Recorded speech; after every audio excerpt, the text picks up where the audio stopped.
Welcome back to Quarks and Controller. It is us again, Victor. And Victor. Surprise. Welcome to the show about boozes and screens, where we pair fantastic beverages with fantastic media. And yeah. Yeah, right. It's like, okay, so if you guys don't know already, we do this every single week, and we have a blast doing it. But in case you're new, aren't you glad I reiterated twice? Reiterated twice? Man, am I not awake yet? Possibly. I mean, I feel like I'm awake, but like I'm still like, oh. It feels like Sunday morning without it being Sunday morning. It's Sunday morning. Man, I love No Doubt. It's a No Doubt song. No doubt. Yeah. Okay. Well, clue the musiclessness of my knowledge when it comes to those things. Oh man. So yeah, when Mr. Victor showed up this morning, I wasn't even awake. So we'll just get the story time portion of our show out of the way. And I was up all night working hard for the viewers. And yeah, I'm hearing my oh so fancy like $40 Ring camera thing. You show up on my phone, a little preview of you, and I was just like, oh no, wait, it's 10 already, and I get it up, and I'm just like, oh. And then so we had to go get coffee. That's probably why I look a tad sweaty and a little tired, but we're here to make some. Yeah, you've had your coffee. I've had a giant chunk of coffee, a giant volume is liquid of coffee, amount of liquid of coffee, whatever. we're both getting there. Exactly. We're gonna start waving our hands and like start yelling, and then we're gonna wake up, jumping jacks, and provide an excellent show for you guys. So, yeah, man. So the other day, I was having a fantastic conversation with some coworkers at my undisclosed workplace, and it's gotten to the point of talking to some friends about the show. Mm-hmm. that now I'm like very slowly becoming like the podcast guy at work. Mm-hmm. Where everyone's just like, hey, that guy's got a podcast. That guy does a podcast over there. Hey, Victor, where's your podcast? And then I have to just be like, it's like I answer this question like 6 times already. It's on YouTube. Just go on YouTube. If you don't like looking at us, then go on Spotify. I don't know what to tell you anymore. And like, I don't know, it's funny. Like, it's funny having a workplace that's so friendly that even like the strangers are friendly. Oh yeah, I see what you're saying. Yeah, because when you come from Target, you're just like you only talk to like the same 4 people because everyone else is just kind of just like, man, it's the morning, I don't want to talk to people. Yeah. Meanwhile, over here, it's just like every single person is like, good morning, hello, how was your week? And I'm just like, I don't know you. I want to talk about my week with you. Yeah, exactly. It's a stranger. Like, no, I don't want to know. No, but I'm nice and I do talk about my week. But, being who I am, I'm just a little like in my shell being like, it was fine. And but no, yeah, and now more and more people are realizing every show. So if you're a coworker of mine, hello, welcome. It's great to have you here. But how was your week?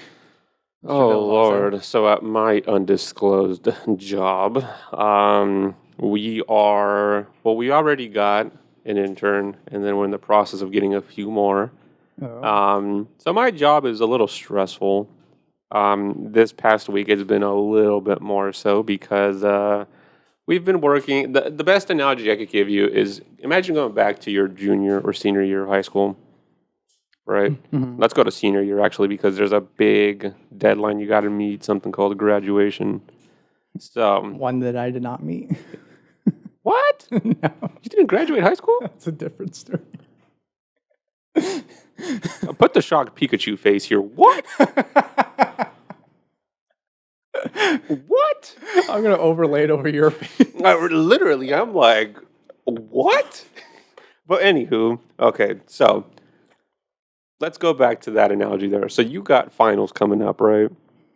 And so to rephrase this, ordinarily you're stressing the fuck out because you're like, oh, okay, if I fail this class, I'm not going to graduate, you know? So you're going through hell and hell. Is it hell and earth or hell through heaven? I don't know what the analogy is there. To hell and back? To hell, yeah. You're going through, I don't know, for lack of a better term, through all of Hercules. Is it Hercules that has those 7 tasks? I think so. I think it is Hercules, right? But who knows? But anywho, you're going through all of that to make sure you pass that final. Yeah. So you're going through the entire, well, in the case of like economics, you're going through the whole year's worth of, bullshit because it's a cumulative class, So you're, staying up till 3 a.m. every day, making sure you got this thing memorized. And then the big test day comes, and then you're pooped. And then you're like, fuck, next week I graduate if I passed. And so then you're waiting for that to come around, right? The best way I could describe my job, every day I have about 6 or 7 finals. When you throw interns into the mix, you also got to worry about training them. If I give them a simple assignment that would be like, I don't know, a weekly test, it's going to be about 5 or 6 reruns before they even get to that, And it's like, I need that midterm to finish my final, like, today. So that usually means I have to stay after work to make sure I catch up on that. And that's not even including all of the knowledge they have to. So let's just say I've had a hell of a week. I am fatigued, I am tired, and I am ready for a goddamn drink. Well, that's a nice segue. We got our sponsored drink segment going on right now. Oh, yes. So really quickly, because we'll probably talk about this at the end of the show. So this is Clos du Val. So we talked about Clos du Val 3 episodes ago. That's correct, yeah. Now this is, I believe. Yeah, this is not the 1976 Grand Val. This is their standard Napa Valley 2021 vintage Cabernet. Absolutely delightful. A little bit cheaper as well. I think a half bottle of this at the winery runs you like 35-ish bucks. Full-size bottle, I think it's like about 60. And then later on, we'll get into the specifics of this one. But this is a beer made by monks in Belgium. It is the Chimay Premier. That is the first fancy beer I ever had. So that beer has a lot of sentimental value to me. But yeah, so today we're going to dabble into, quality Cabernet and quality beer. I usually drink the blue label. Oh, yes. I think it's just Chimay Blue now. Or is it the 5 cents? I think it's just Chimay Blue. Or is it the double? There's the double, the triple, there's the 5 cents, there's the premier. I'm going to go with double. Final answer? Oh. Right. I think there's like a picture if you could find like all the Chimay beers as well, because I think they're all like, who the hell knows, like what they are. But anywho, absolutely delicious beer. Yeah.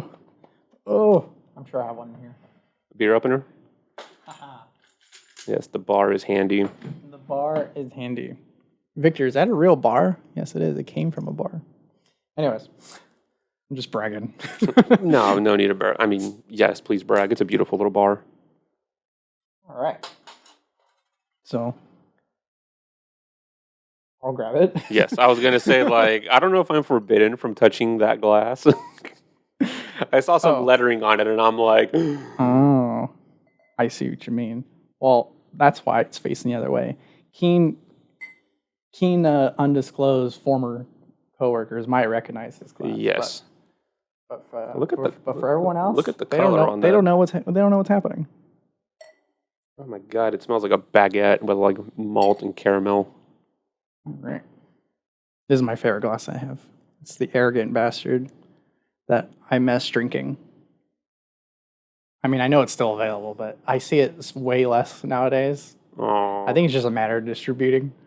They're just like, maybe Total Wine. Well, maybe this random liquor store. Prost, my good sir.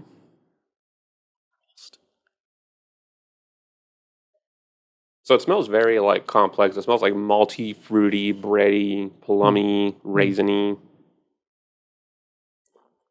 Definitely getting the plum. So this is a beer that I absolutely love because it doesn't taste like beer. It has so the very first time I had this, I was away at college, and I went to this little pizzeria that's literally sits on a river. Absolutely beautiful location. And I remember I was just Googling beer. I was just recently turned 21, and I could drink beer finally, In Utah, there's a stupid little rule about alcohol, but we'll get to that later. So I'm just sitting there, and I'm like, that beer is expensive. I want to try that.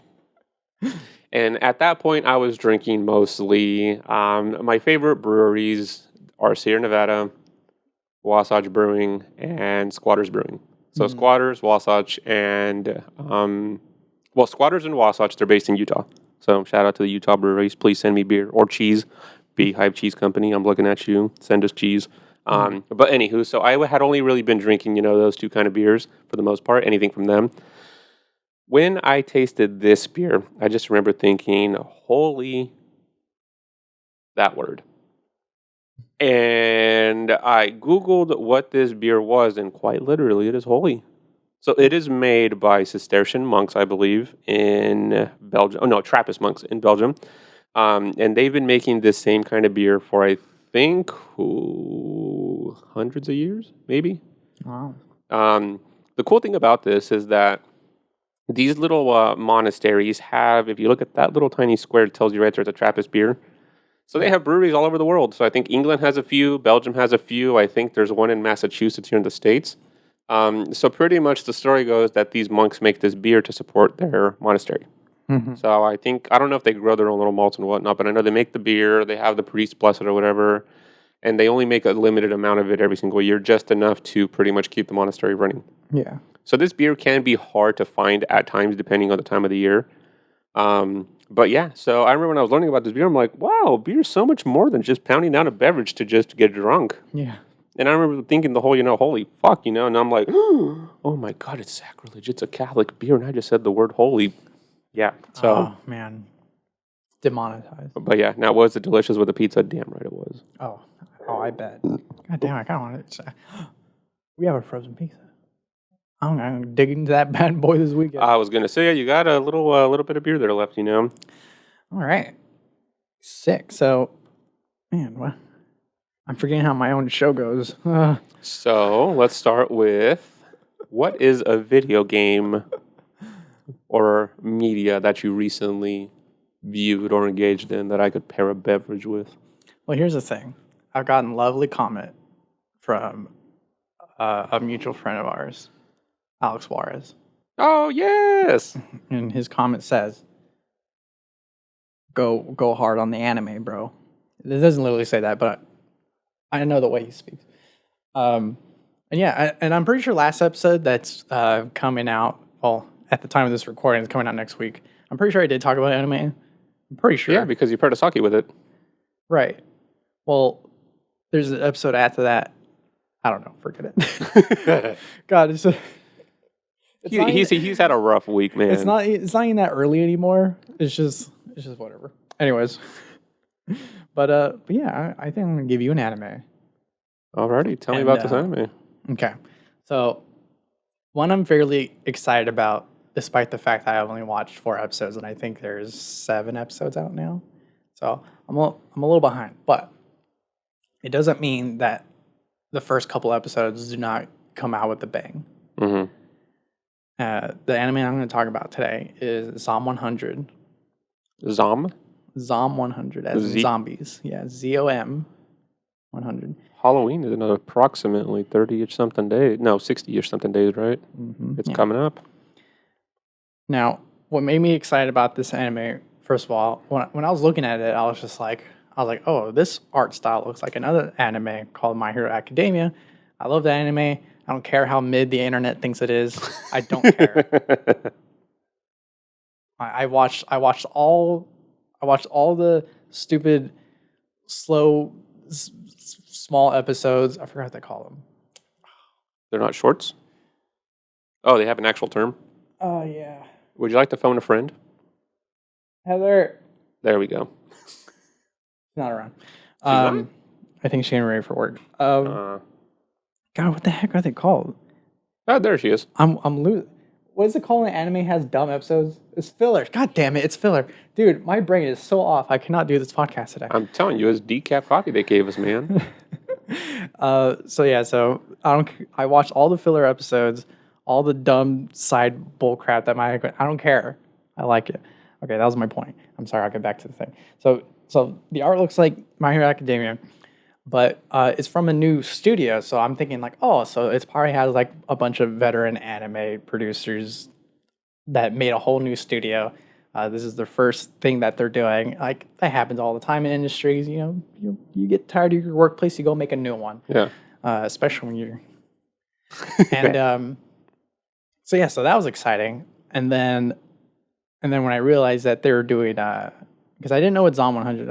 I know that it's like there's like typically in the anime industry, usually a book comes out first, like a manga or a light novel, and then some anime producer loves it and wants to, make it into the thing. Make it into on the screens. And then so I was like, all right, I get that much, but like, why is everyone excited about it? And it turns out that the first episode just comes out with a bang. So let me tell you what the first episode. Yes. So the show starts with this kid whose name I'm forgetting, but I'm forgetting everything in this episode, so forget it. It's a kid. The name is Kid.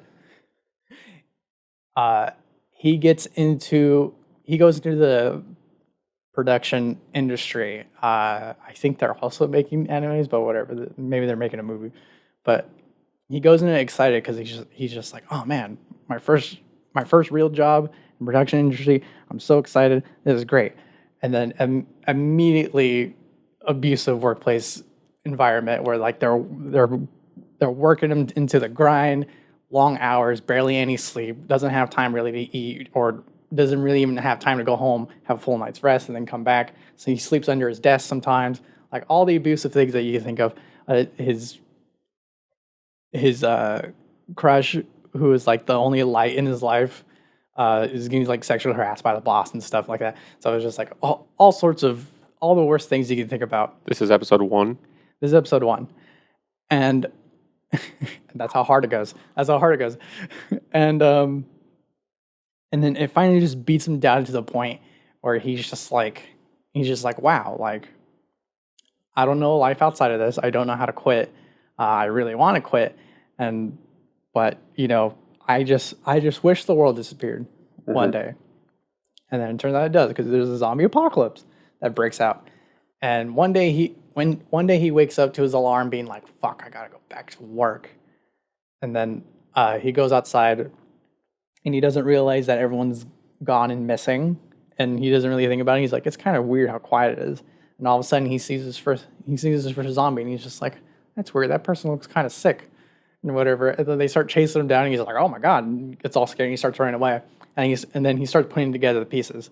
There's wandering undead in the streets. They're aggressive. They're eating people. They're doing all this stuff. Wait, the zombies are eating zombies, or they're eating people, the alive people. And he starts looking around, and he's just like, oh my God, it's the zombie apocalypse. Everyone's dead. Nice. And so for the rest plot twist, holy shit! For the rest of the episode, he's just like, "Fuck yeah, dude! I don't have to go back to work. Let's fucking go!"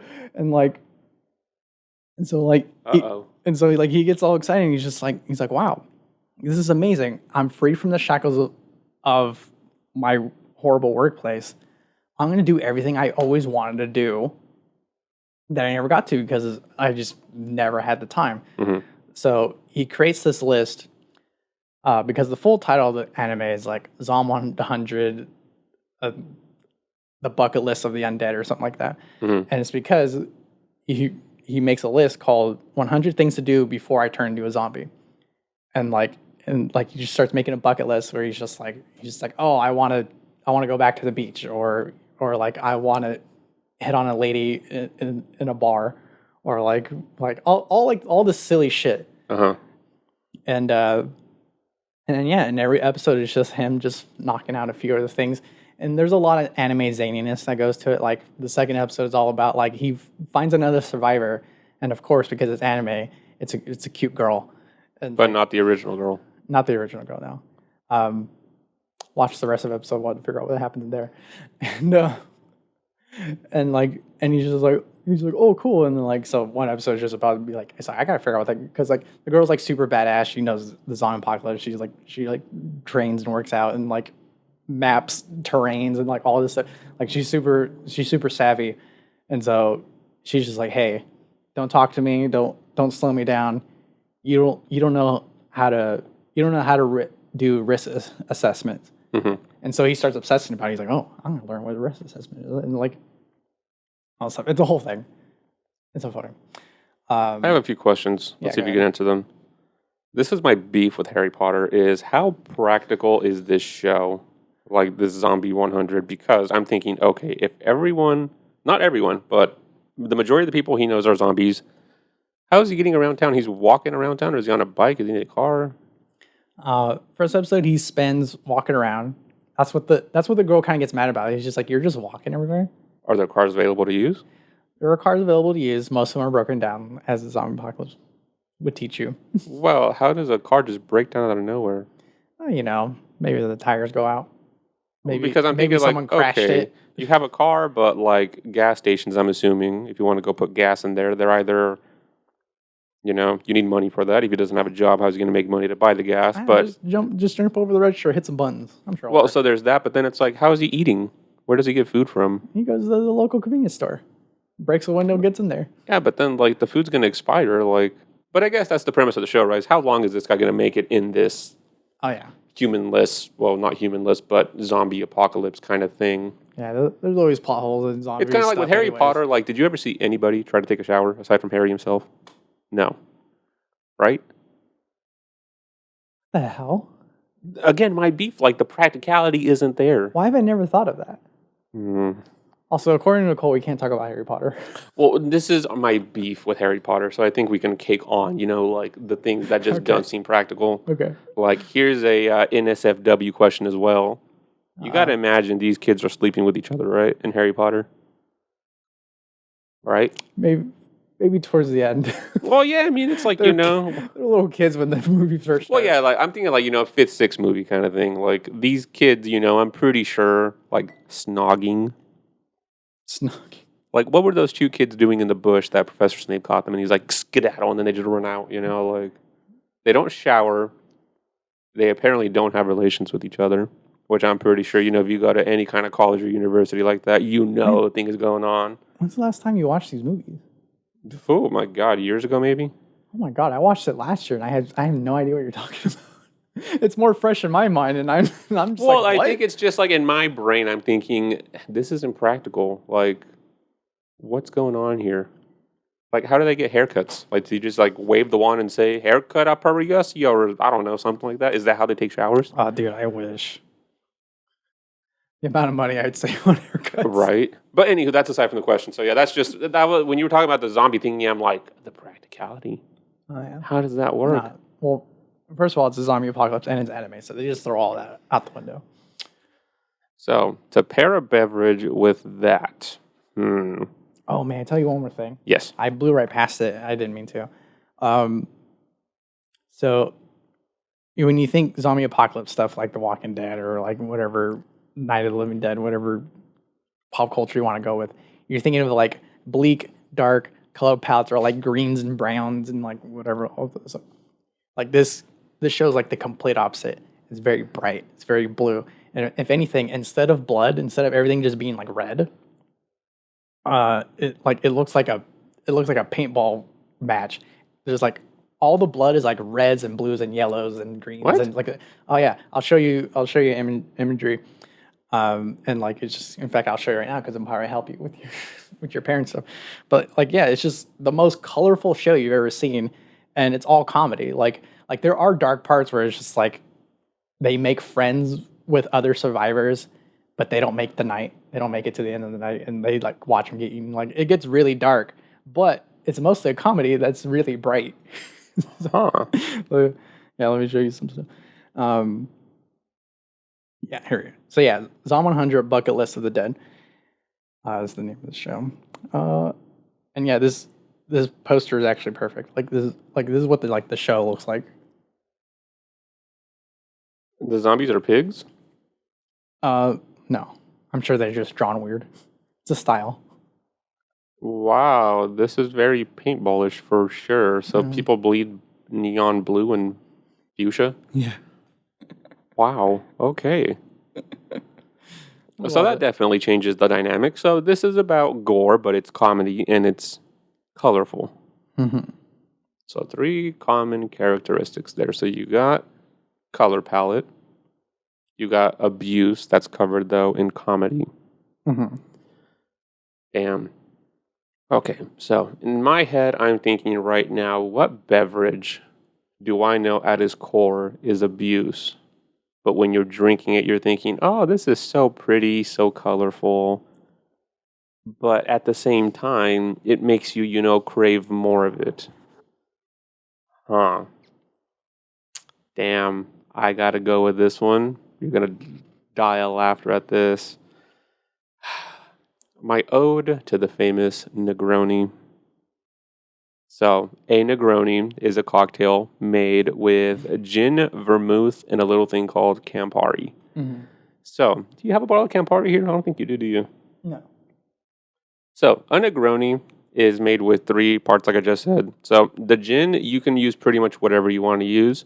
I myself tend to go for either, let's see, there is The Botanist is one of my favorites. St. George makes a really good one as well. But I think my favorite one of all time is the Monkey 47 coming out of Germany. Mm-hmm. But anywho, that's just your gin. Yeah. So all those gins, what they have in common is they're very aromatic, very flowery. They give you like the sense of like you're smelling orange blossoms and peach blossoms, and you have like lavender and rosemary and all this other shit, Then after that, you have your Campari. Campari, when you look at it, is the brightest, most colorful, like almost like, what kind of NyQuil / I don't know, cherry syrup hybrid is this? Like, it gives you the indication that it's, strawberry Fanta, but then you have like this pomegranate syrupy thing, But then you taste it, it's absolutely disgusting in my opinion. It's bitter. It is like, imagine you are just eating the peel, like the pith of a grapefruit. Mm-hmm. It's quinine, it's bitter, it's really weird, but then it's sweet, so you're kind of confused. And then at the very end, you add something called sweet vermouth. My personal favorite is Antica Corte. Oh my God, vermouth is so weird because it's technically red wine that has been sweetened and aromatized with herbs. Yeah. So you also, can get, like, you'll have a vermouth that tastes like insanely like, like cherries and plums and pomegranates. But then you'll get like this really weird eucalyptus, minty, mentally weirdness. But then it's sweet as well. So all these 3 beverages are so uniquely odd in their own way. Like you have flowery, peppery, you have colorful, but bitter. And then you have this complex, like you're familiar with it, but you're not. So when you blend them all together, so the way I make my Negronis is pretty simple. 2 shots of everything. Oh, 2 shots gin, 2 shots Campari, 2 shots vermouth. Lights out, motherfucker. Now, when you drink this, so Negronis are controversial because it's almost like, I don't know, cilantro. Mm. You either find it insanely delicious or you loathe it. One of my friends, he adamantly tries to like Negronis, but every time he's like, it tastes like jet fuel. And in my head, I'm like, when the hell have you ever had jet fuel? Mm-hmm. Like, you don't know what that tastes like, I find Negronis to be the most velvety, pure, just insanely rich. Like, I want one now. Like the booze is there. Sorry, I don't have Campari. Like the overlying theme with the Negroni is when you're drinking it, you feel just peppy. You're like, oh my God, like this is delicious. But then you feel classy. But then you're like looking at it. The color of the final Negroni is pretty bleak. But when you taste it, it's just alive. It's like, it's flowery, it's fruity, it's fresh. There's a slight bitterness to it, but it's overall sweet. So every time I drink a Negroni, I just go to Happy Land. Mm-hmm. But in the back end, the booze commands respect. You may not notice it. You may not know it's there, but it's still alcohol, and it's going to knock you the fuck out. So when you were telling me about this anime, I found a few correlations there because I'm like, okay, the color scheme is obviously very fun, very, inviting. It's like, I'm anime, And then when you're watching it, it feels like you were describing it as almost refreshing. Like it's just so much packed into one thing, and that reminds me of the vermouth component in a Negroni. But then it's a zombie at its core. A zombie's not your friend. No, a zombie's out to kill you. So is alcohol. So I thought that a Negroni would be fitting. And the best part about it, a Negroni is a drink that you can literally baby. As in, you don't want to slam down a Negroni. No, doesn't. When I go out drinking with my friends, or if I'm at, a professional meeting or something, my cocktail of choice is a Negroni, and that's the only thing I drink that night. People that are in the know will know when you're drinking a Negroni, oh, this bitch is hard. Like, okay, the only cocktail I think that can outdo a Negroni as far as booze goes is a Kamikaze. Now, if you tell somebody that, I'm drinking a Kamikaze, they're going to be like, what kind of frat boy are you, like drinking a Kamikaze? You tell somebody you're drinking a Negroni, they're like, oh, what are you, like an engineer, a lawyer, a doctor? Like, what kind of classy, bougie alcoholic are you, So that's the kind of respect that I would say it's on par with the classic dry gin martini. Mm-hmm. Like they're on the same level. And I love them both. I mean, I hate gin by itself. I cannot sip gin. Oh, I love gin by itself. Oh. What kind of fucking possessed Lucifer mentality do you have that you can drink gin by itself? We're going to sit next to each other at a bar and they're like, oh, this guy's fancy, got a Negroni. And then they're going to look at me with my neat, just straight Beefeater? gin. Oh my God. Oh. Just gin, just neat. And then they're like, see, now the funny part about that is that if you order a shot of gin at a bar, they're going to look at you like, what the fuck? Now, if you say, I want a shot of gin with a splash of vermouth, they're going to be like, he's drinking a martini, but he's not pretentious. That's the difference in perception there. So, my official pairing for that would be a Negroni. Oh, man. Of course, I would never answer your question for you, but like in my head, my basic bitch answer was going to be like a Long Island because it's just like, it's like 8 different alcohols, not literally, but like, you just throw everything in the kitchen sink in there and then a splash of cola because it's fun. And then you're just like, this is so fun, so much flavor, so much color palette, so much other stuff. And you drink it and you realize it's all sugar and your hangover is just going to be fucking... Yeah. It's just going to rear its ugly head. I think I've only had like maybe 10 Long Islands in my life. And I remember each and every single one. And every time I vow to myself, I'm never going to do it again. Yeah. Now, the good thing is the last time I had a Long Island had it been like 4 or 5 years ago. I think I learned my lesson the last time. Now, the last time I had a Negroni, 4 weeks ago, 5 weeks ago. That's a long time. Yeah. I will never... So, one more tidbit on the Negroni. Yeah. When we left our mutual job, what I promised myself when I did that is that I would go out and get a double bacon cheeseburger from A&W, get, jalapeno poppers or whatever. I think it was the fried mozzarella sticks, and make myself a Negroni. I remember that last day, and I got home, and I'm like, retirement. At last. So I made myself a Negroni, enjoyed the hell out of it. 2 days later, our little mutual coworker calls me for some advice on, how to do the job. And he FaceTimes me, or I think I FaceTime him, and he's like, what are you drinking? I'm like, it's a Negroni. He's like, you drink those? And I'm like, hell yeah, I love them. And I think he FaceTimed me like maybe another 2, maybe 1 or 3 times after that, like in the next few weeks. And every time he did it, he called me with a Negroni. He's like, you really like those? And I'm like, I'm unemployed. I mean, I'm not unemployed. I have a job, but, like, I am enjoying my retirement, like, I deserve this. So, yeah. But anyway, that concludes my Negroni rant. Was that the last time you had a Negroni? No. The last time I had a Negroni was probably the end of July. Oh, man. Around there. I'll make them here if you want, but... I was about to say, next time we do an episode and you're like, I don't necessarily have to go home today. Yeah, I was going to say... buy some Negroni stuff. Yeah, I could easily bring that stuff, and I'll be like, yeah, Victor, we're going to wake up tomorrow like at 2 p.m., by the way, because, 1 Negroni, lights out, 2, yeah. Just done. Well, I mean, at least the way I make them. If you go to a bar and get a Negroni, I think it's going to be 2 shots of gin, half a shot of Campari, half a shot of vermouth. So it averages out to be about 3 shots of booze, I think. Mm-hmm. But, yeah. The way you make them. They're delicious. All right, let's transition to the next part of the show. But let's get some of this. Oh yes, so Clos du Val. If you listened to our show, what was it, 2-3 episodes ago, and you were talking about Tears of the Kingdom. Oh yeah. So I brought up a 1976 Grand Val Clos du Val that goes for a couple $100, maybe $1,000 now. I decided, okay, Victor needs to know what I'm talking about. Now, this isn't that wine. This is, like I said, their standard introductory Napa Valley Cabernet. Now, this specific wine has an impeccable track history of aging incredibly well. I can name off the top of my head. Let's see, there's the 91, the 93, the 96, the 98, the 83, 85, 87, 75. I think it was 75. That was Napa Valley designate. Yeah, these wines can just age incredibly well. They were part of the Judgment of Paris. I don't think they took first place in like at least the first 3 retries. They took first place, I think, in one of them after that. But what I love about them is that Napa Valley has this raunchy history. Well, I take that back. Napa Valley didn't mean to respect you. They have this horrible history of following trends.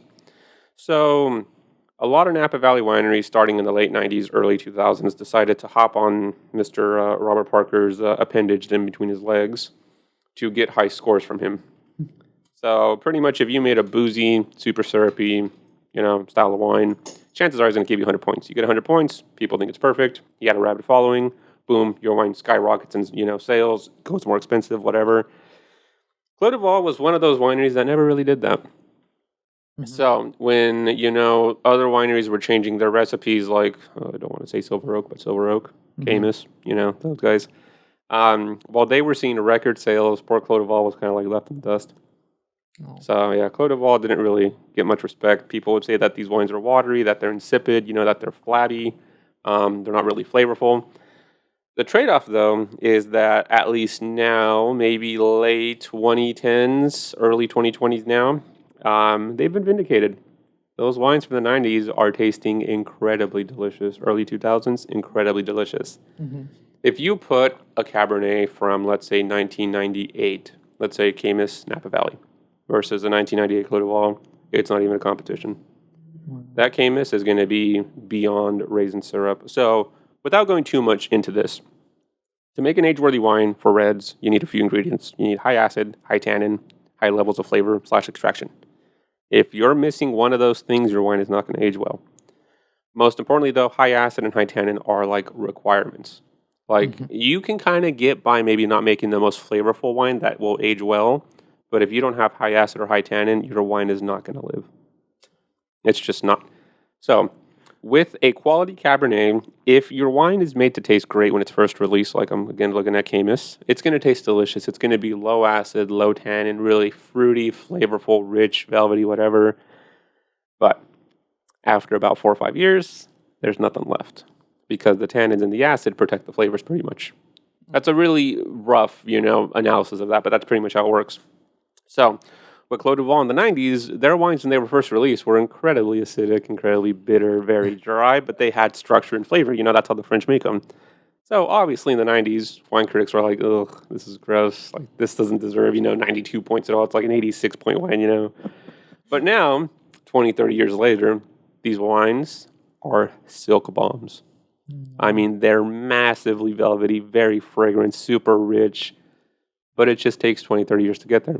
So this specific wine, right now, is already tasting good. I don't know. What do you think? I think it's fantastic. Now, I'm also not a red wine person, but when Victor brings these things, you know which ones to bring. Yes. So when you taste this wine, it's just refreshing, right? It's like the tannins are there, the acids are there, but it's refreshing. Yeah. It's like it doesn't have this obtrusive vanilla maple syrupy note that you get with a whole bunch of new French oak. The color is great, it's not like a super dark inky pink. If you hold it up to the light, it's actually kind of like translucent, which means that it's just Cabernet. They're not adding anything else in there. 2 functions for a softbox: nice video lighting and yeah, exactly. Color. You can look at the color of the wine on that. But so now this wine admittedly is not tasting its best right now because, like really great wines, it's going to take about 2 hours to open up. So when you get back later on for dinner, you're going to be like, what the hell happened here? So yeah, and my favorite part, they come in half bottles. Yeah. So when you're not an alcoholic like me, you can actually enjoy this in one evening and be like, okay, I did good. Do remember, though, that apparently Victor has ways of proving he's not alcoholic. I don't know what these ways are, but he can prove it. Yes, I can prove it, yes. Yes, I have a lot of wine, but I don't drink a lot of wine, believe it or not. But that brings me on to the next part of the show. Yeah. A wine that I recently had. This wine is, in a short way, funny, but great. Funny, but great. So, there is this little winery in Paso Robles called Tablas Creek. And they make this specific little wine called Roussanne. So Roussanne, we've talked about, I think I brought it up in previous shows, but it's this grape that is ubiquitously finicky. Mm-hmm. It like hates to live. Like in the best analogy I could give you, it's just nihilism at its finest. Like this grape will find or let's just say the grapevine will find every possible way to make you fail. Mm-hmm. Too hot? Nah, I'm not gonna do it. Too cold? Oh fuck you, I'm not doing anything. Not enough water? You can live without me. Too much water? I'm not gonna do anything. It's just finicky and it's incredibly hard to ripen these grapes. Uh-huh. Hence why you don't really see a lot of Roussanne planted anywhere, really. You tend to find most of it southern France, but again, Tablas Creek, they imported their vines from a little winery called Beaucastel out in Châteauneuf-du-Pape, very famous winery. But they took on the tall task of trying to make the equivalent of the Beaucastel Blanc, which is a blend of mostly Roussanne. Mm-hmm. They also have the superstar wine called the Vieille Vigne Roussanne. Yeah, that's going to be impossible to replicate. That wine is in if I could summarize it in 2 words, velvet and honey. Mm-hmm. If you ever get a chance to taste a VV Roussanne from Beaucastel, you go to heaven. You go to heaven. Ooh. So, Tablas Creek, they don't try to make that. They try to make the Beaucastel Blanc, which is, their standard white wine. But anywho, it's made mostly with Roussanne. It's like about anywhere between 50 to like 80% Roussanne in a given year. So, Tablas Creek is a boss for trying to do this. So they actually make 100% Roussanne. They say, not only can we make a great white wine like Beaucastel, which they call Esprit Blanc, they're like, we're going to make 100% Roussanne to prove you guys wrong. Now, Roussanne's spiteful nature is not just in the vine, it translates to the wine itself. Oh, wow. So Roussanne is this grape/wine that if you time it wrong, you're going to be so disappointed. So, to give you an example, so Tablas Creek recently to their club members, they released their 2013 rendition of the Roussanne. So it's already bottle aged for 10 years. For all the shit that I'm talking about Roussanne, I love this wine. When it's good, it is fantastic. It makes you think that anything in the world is possible. Now, Roussanne at Tablas Creek at least takes about 10 years to really reach maturity. So when I got this wine, I'm like, a 10-year-old Roussanne, what am I going to do? Because you're pretty much playing with, for lack of a better term, a grenade that you don't know when it's going to go off. If you time it right, the grenade's not going to explode, I don't know if that's the best analogy. Maybe you do want it to explode because you want the flavor explosion. So you're trying to, pop open this grenade, but you don't know how to open it. So with this 2013 Roussanne, I'm like, okay, if I open this right now, so wine goes through this weird process where it's like in hibernation or sleeping, or the wine is closed or shut down. Roussanne goes through this like people sleep at night. It's like time it wrong, the wine's asleep. So when this wine is shut down or sleeping, you don't taste anything. It's flavorless, it's bland, it's insipid, and it's disappointing. When you time opening Roussanne at the right point, though, this wine is just indescribable. It is buttery, it is oily, it is rich, it's like that 2009 Viognier from Westbrook. Yeah, right. It's like that. It's God. Just fragrant, rich, and velvety, and pure, and just extravagant. I've had a handful of those Roussannes. You're going to make me cry. Oh, my God. I'm going to make myself cry. So with this 2013 Roussanne, I decided to pull the trigger. I'm like, you know what? I don't get to drink these every day. I'm opening it. Open it, pour a glass. Guess what? Nothing. I'm like... Roussanne, you did it again. I'm like, Roussanne, you filthy bitch. Why must you do this to me? So Roussanne can take... Once you open the bottle, you got like a 5-day trial period. It can take up to 5 days for this wine to reveal itself.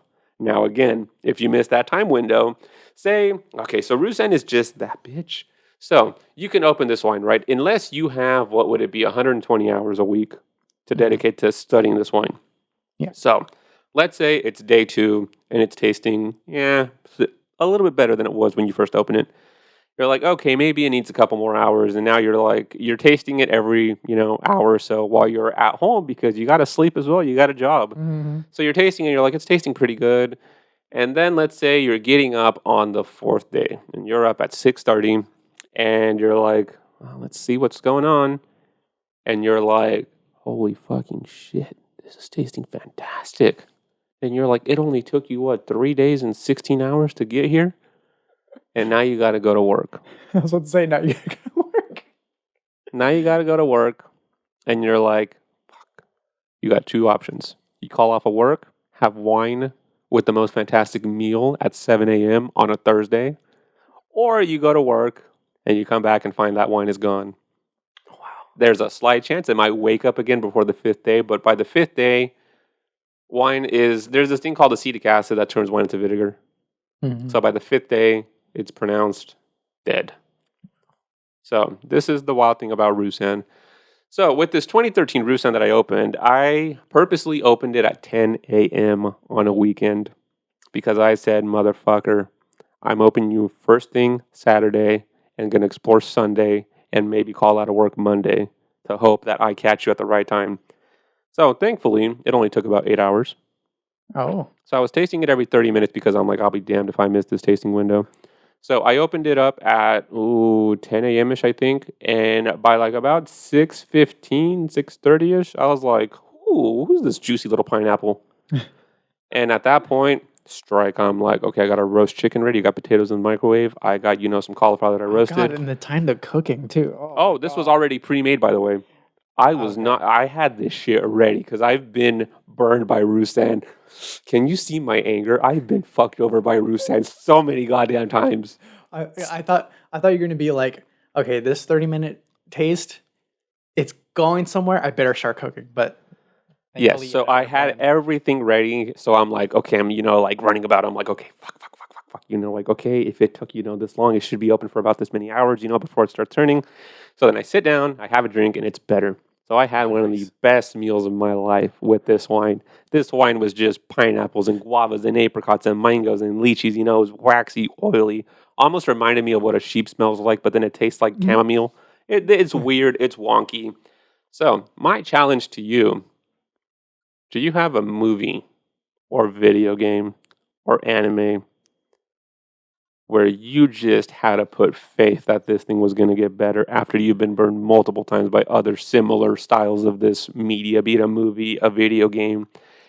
And when you get to the climax of it, you're ready to go, you have the controller ready, you're going to dedicate 6 hours to finish this, and boom, one of the best things you've ever seen or played.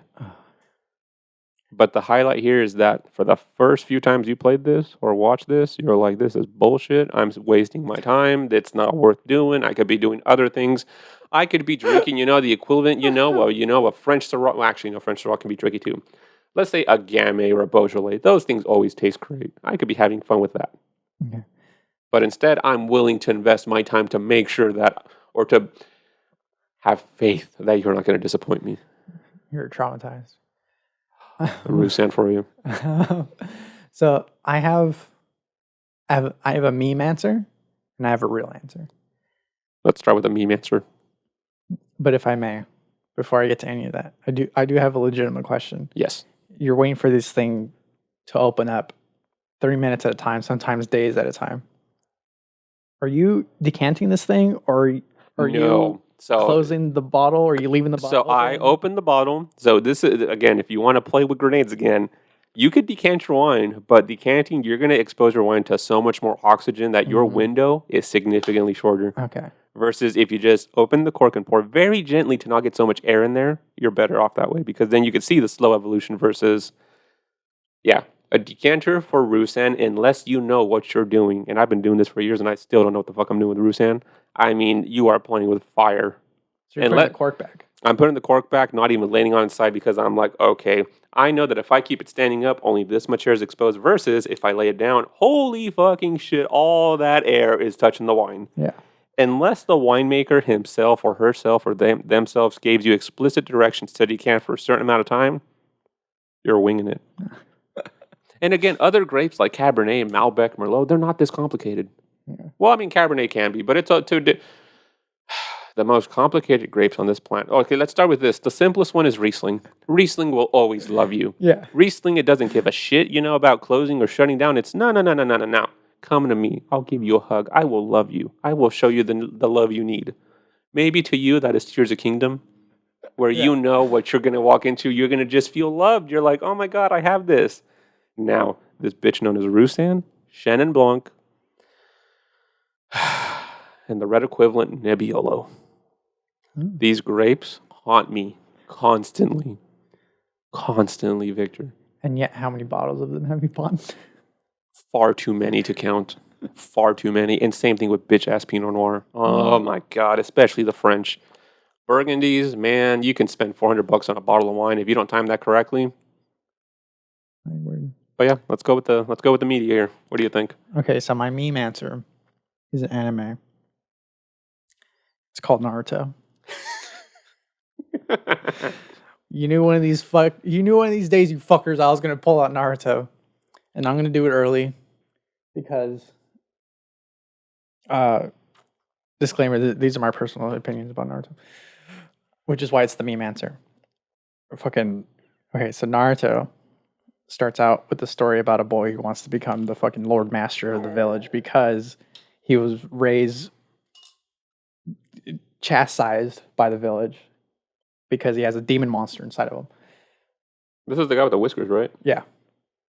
And so he spends multiple seasons and multiple spin-offs. Well, spin-offs of the same story, so it's not actually a spin-off, it's canon. Just like growing up, learning to be the best ninja ever, and just whooping everyone's ass. But here's the thing. The journey to get there is turmoil, frustration, depression, just all the feelings you can have just sitting down and watching some TV. It is Roussanne. And you're just like, bro, the first 2 seasons, I was excited. You came out of the gate, you're so promising.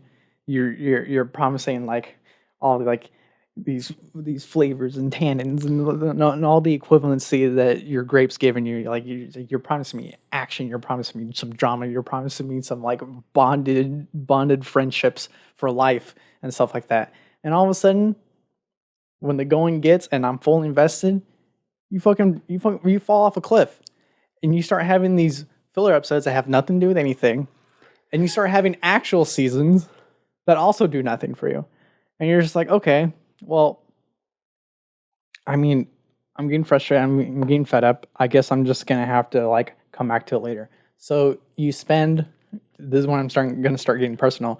You spend most of your high school career ignoring it. You're just like, maybe I'll learn more about it, through the ambience of the internet. Maybe I'll read like a thing or two. And then maybe one day I'll read a thing being like, Naruto's on the up and up again, go watch it. And one day that did happen. Finally, there's a season where the 2 main best friends, Naruto and Sasuke, the most well-known characters in the thing, they're fighting. And you're just like, oh, what are they fighting about? So you go back into the show, you catch up, you go through all the sludge and dread and all this stuff to get to the episode that everyone's talking about, and you're just like, fuck yeah, dude, Naruto's back. It's fucking cracked. It's just going hard, and you're here for all of it. And then the fight's over and the season ends, and you're just like, I thought there was more to this. What happened? And all of a sudden you're waiting 3 years for the new season to come out. Oh hell no. Which is Naruto, it's called Naruto Shippuden, but it's a continuation. It's just like years later in the story. Like Naruto's now an adult, and he's still fighting Sasuke, and you're like, okay, let's go. And then he fights Sasuke for like, he doesn't even fight him. He like glares at him. He's like, "Rrr." And then the episode's over, and you're just like, what the hell is happening? And then for like more seasons, there's no Sasuke. Sasuke's like running around somewhere. Naruto's constantly chasing after him and doing his little run. Yeah, doing his run. and like chasing other missions and baddies, which is cool. There's great action in it, but you're just like, it's mid. You're just like, it's just mid. You're just waiting. You're just like, you're waiting your 30 minutes, my equivalent of like months and years at a time. I'm just like waiting. I'm just like, screw this. I'm too emotional for this. I'm going to wait. And then again, the articles will like trickle in being just like, it's getting good again. And then I'll watch it and I'll be like, I disagree. and then all of a sudden, you're no longer in high school. All of a sudden, you're even out of college. You're working, you're a full-grown adult working that fucking 9 to 5, getting that minimum wage, and yet you go home and you go check if Naruto's good again. Oh no! Is that the story to this day? That's the story. It finally ended. Naruto's done. Now, I think currently there's a spinoff called Baruto, which is stupid and it's about his son and no one cares. That's how I feel about a grape called Pinotage. But that'll be a different story. And then you finally get to the very last episode of Naruto Shippuden, and you're just like, okay, here we go. It's a great ninja war. Everybody's fighting. But more importantly, Naruto and Sasuke are about to fight again. And it all pays off. You finally find it be like, oh my god, this is it. Time to cook the meal, time to prep, time to call off work, time to just me. I'm gonna encapsulate myself in this bubble and just watch these last 5 episodes of Naruto. And you know what? When I first watched it, I was angry because I was just like, it just should have just been this. But in retrospect, that's all I wanted. I wanted Naruto and Sasuke to fight, find a conclusion, and then end. And it did. And I was, in retrospect, I was pretty happy, but I was also angry because I knew it wasn't the end, because I knew Baruto was going to come anyway. But I'm putting that aside and saying, that was my day. That was my 30 minutes that I found. Now the question is, was it worth it? Because I will say that Roussanne, for as much as it pisses me off when it's right, it's glorious, and there are few wines that will ever rival that. As a person who's been watching Naruto since high school, I would say that should never be worth it. Anime should be short. They should be only a couple of years long. But at the most, I usually watch anime that is like 13 episodes. Not fucking 800. Okay, it's not 800. It's not One Piece. It's probably like 300. It's probably like 300 episodes. One Piece is even longer. One Piece is still going. And it's like thousands of episodes. Anyways, but that's a different. So that was the meme answer, right? That was the meme answer. So what's the official answer? The official answer is a video game called Elder Scrolls. Christ. Oh my god, I've heard about that one. Wait, that's not Elden Ring, right? Elder Scrolls 4 Oblivion. This game is also full of emotions, but I'm pretty sure this will apply nowadays. Because the game's just old enough that if you go back and try to play it, whether it's your first playthrough or maybe your 5th playthrough, if you play right now, it's kind of hard.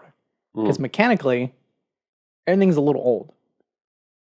That has nothing to do with the grape you're describing, but here's where it comes into play. You'll turn it on, you'll play it, and you'll be like, okay, I kind of get it. It's an RPG where you can go wherever you want. All right? But the problem with that, especially with people with brains like me, is I'm just like, okay, I'm going to go this way. Oh, I'm having a bad time. I'm having a frustrating time. Maybe I went the wrong way. Maybe there's all a bunch of strong enemies this time. I'm just going to drop off for a couple of years. One day I'm going to come back and be like, hey, I remember Oblivion. Apparently it's supposed to be good. I think I played it before. And you start a brand new save file and you go in a different direction. And you're just like, that was kind of boring. Over here was hard. Over here is kind of boring. Years later, let me try it again.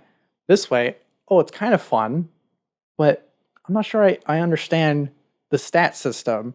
For some reason, it's really hard to level up. I'm not going to play for a while. More years pass by. It's now your 4th playthrough. You've seen the opening cinematic so many times frustrated for you that you memorize when the king's just like, I've seen your face before, and you're just like, yeah, I've seen you too. I'm tired of fucking looking at you. So all this stuff. This is my actual real time playing this game. I've tried playing this game like 6 times, and every single time I was just like, it's hard, it's boring, I don't get it, blah blah. And then one day, there's this magical 30-minute window, again, where I get in there and I'm just like, holy shit. This game is made for the gods.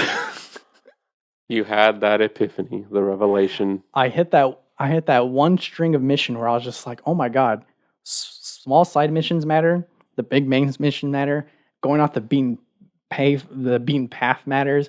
You can find secret hidden weapons and armors and like greaves and boots that like immediately jump your stats. And you find out how leveling up works, where you're just like, oh, the reason why I wasn't able to level up is because you literally had to go to sleep every time you have enough experience points. No one told me that. Maybe the game did, but I didn't know that. I was just like, oh, you should go level up. What does that mean? I'm hitting start button. I'm hitting triangle button. I'm looking throughout the menus. How the fuck do I level up? Turns out you just gotta go to fucking sleep. But anyways. Rage. I feel that with Roussanne. Anyways, I found the 30-minute window where I was just like, this game's perfect. And it's amazing. And the worlds of possibilities when you find that window is like, oh my God, I found boots that literally lets me hop over entire castles. I found the sword that not only can kill people in one hit, but it'll suck their magic essence and get absorbed into my sword that makes it even stronger. I'm having armor where like every time I'm hit with like fireballs and lightning and stuff like that, the magic defense goes up. So the more I'm attacked, the stronger my defenses are. You start finding the potential and the things, and it just starts. You start eating it up, and you're just like, "This is the best game ever made. I can never stop playing it. It's all worth it. It's been all worth it." And I guarantee you, if it's the first time you've ever played Oblivion, I guarantee you're gonna have a hard ass time getting it. You're gonna be frustrated. You're gonna be looking for your 30 minutes, and you know what? If you push through, if you call off work, you'll find it. That's the story. Oh my God. That's a perfect pairing.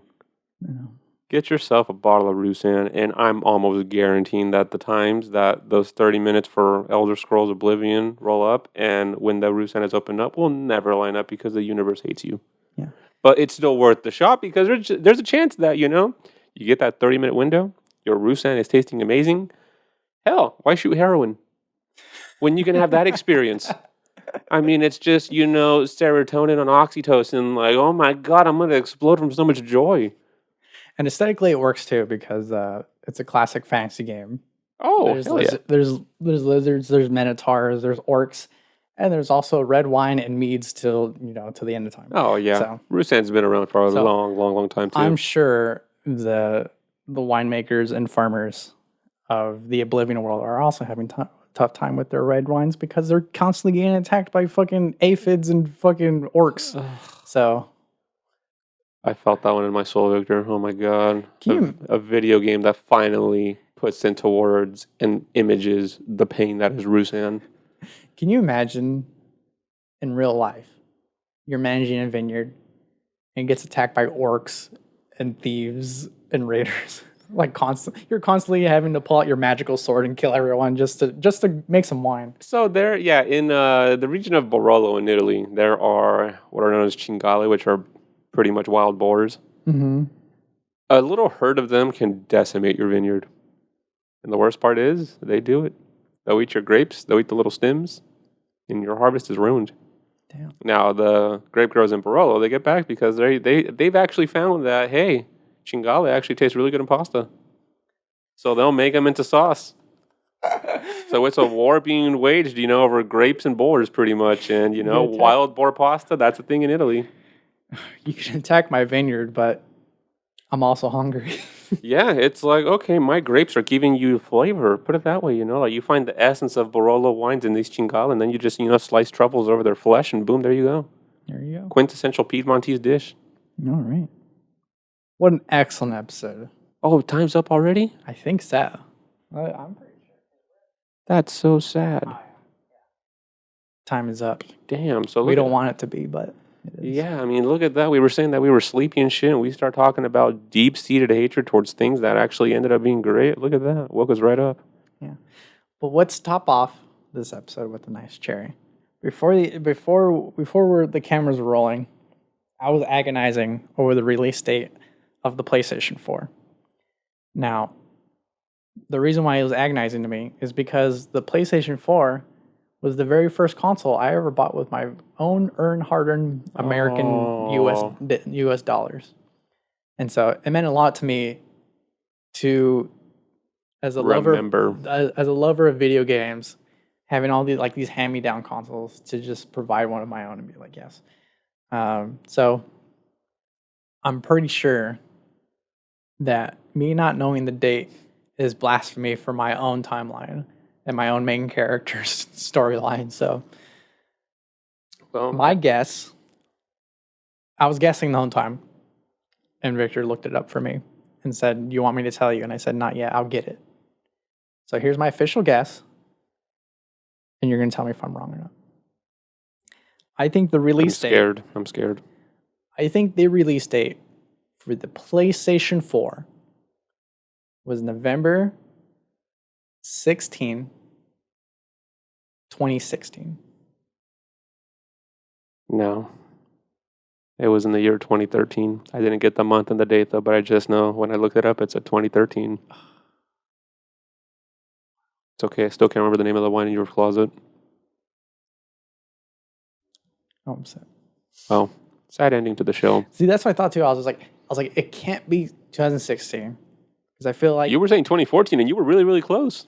Yeah, I was saying 14 before, and then I switched to 16. But then I was just like, it can't be a 16 because that would mean it would only be like 5 or 6 years old when the PS5 came out, and that's not true. So it has to be 14. But for some reason, I stuck to my guns with 16. I should not have, especially when the release date for. You know what I'm thinking of? I'm probably thinking of the PS3 because there's this excellent marketing logo that the PS3 did where it was like 3 dashes and a 7 because there's like it's like 4 dashes and obviously for the 7 there's like a little line above it. Mm-hmm. And that was like the marketing logo for the release date for the PS3, which is November 17th. Blah, blah, blah. And I'm just like, I feel like PlayStations always come out around November. They always come around just before Christmas time. So you might be right about the month. So they can easily maximize their monetary gains. Their monetary gains in the holidays. So what was the date? The date I don't know, but I just remember seeing the year 2013. That was the year PS4 was released. Well, while I look it up, we'll just sign off. Thank you guys so much for listening to this episode of Corks Controllers. If you have any wines or games that you would like us to pair, you can email us at podcast@speakicky.net. And I know you're asking yourself, who the hell is speakicky.net? Let me tell you this. OG of podcasts. Not only is it the OG, I've retconned it into being like the parent like media company. Because one day, your boy's big dreams is to have more than one show, and it'll be under the umbrella of Speaking Media. But until that day, that's just the email. It's just podcast@speaking.net. That's where you're going to reach us. That's where you're going to reach Victor. And we'll read all your stuff. You can also use that email, by the way, if you're a vendor, winemaker, distiller, brewery, game publisher. If you want to help us support the show in any way that you feel fit through. If you just want us to go to your amazing, wonderful place of magic making, Victor's got a fast track. And I got a car. Yeah, we do. And we got the will to get there. And we'll be happy to promote you on our future table. Yes. Because right now, we've only been promoting stuff that we genuinely like. Yeah. Which, I mean, hey, Clodoval, if you're watching this, I love you. And there's no saying that we won't genuinely like you as well. So, Yeah, the experience goes a long way into promoting things. Before that, I forgot my video game knowledge was feeling some FOMO of Victor having the feature table. So guess what? There's 2 feature tables now. Up here, we have ourselves the Oculus Quest 2. So now I get to nerd out, and I'll do it really quickly. So the Oculus Quest 2 is obviously the sequel to the Oculus Quest, which is now, if you're confused, it just zipped up for some reason. If now you're confused, you're just like, what do you mean the Oculus? Who's Oculus? I know, Meta's weird. They renamed it to the Meta Quest 2. But to my eyes and to this marketing brand right here, it'll always be the Oculus because Oculus had the vision. Meta just had the money. So, this is as you can tell, it's a VR headset that's all contained. You don't need to have a PlayStation or an existing computer and plug it in and have all the graphics that way. It's all self-contained. This is basically a smartphone inside some glasses. And you put it on and you can have yourself a great time. Now, the reason why this is very significant to be featured is because this is the first mainstream headset to just be adopted by most people. It came at a fantastic price point of $300. Sometimes it was as low as $250. But imagine that phones nowadays cost like $800, Yeah, that is true. $1,000. Consoles cost $600 and all this stuff. And you're just like, wait a minute. For fractions of the cost, you're telling me I can be inside video games? And I think was the major marketing win for them. Unfortunately, Meta has the weirdest business strategy of trying to be the metaverse and trying to do anything that isn't a video game. They're just like, hey, you want to put on a headset and do office work? Why would I do that? Why would I do that when I can play some Beat Saber? Or do actual office work. Exactly. It's like, oh, put this on and you'll have like all the virtual desktop monitors you can have. You can have your spreadsheet over here, you can have your Twitter over here, you can have your fucking whatever Victor works on in the middle monitor. And it's just like, yeah, but I already have 2 actual monitors on my desk. And I gotta have your hands to actually control the tangible. And my eyes won't be strained from looking at a screen that's less than an inch away from my eyeballs. So, Oculus. To each their own. Meta. Hope it works out for you. Here are the controllers. Isn't that fun? What the hell? Oh, yeah. How do you even... Oh, this makes sense, I think. There you go. So that's our featured video games. These are featured wines. If you want to be in the spot, you know who to email. Anyways, you can follow us on various social media sites. That is Threads. That is TikTok. Of course, there's YouTube. And our podcast is available on all major podcasting platforms, Spotify, Apple, Pocket Cast. That's my favorite app. Anyways, yeah. And we'll see you next time. I was going to say God bless, but I only say that as a meme. I don't mean it. But no offense to you. You can... Be blessed by his noodly appendage, this flying spaghetti monster. Ramen. Thanks for saving me.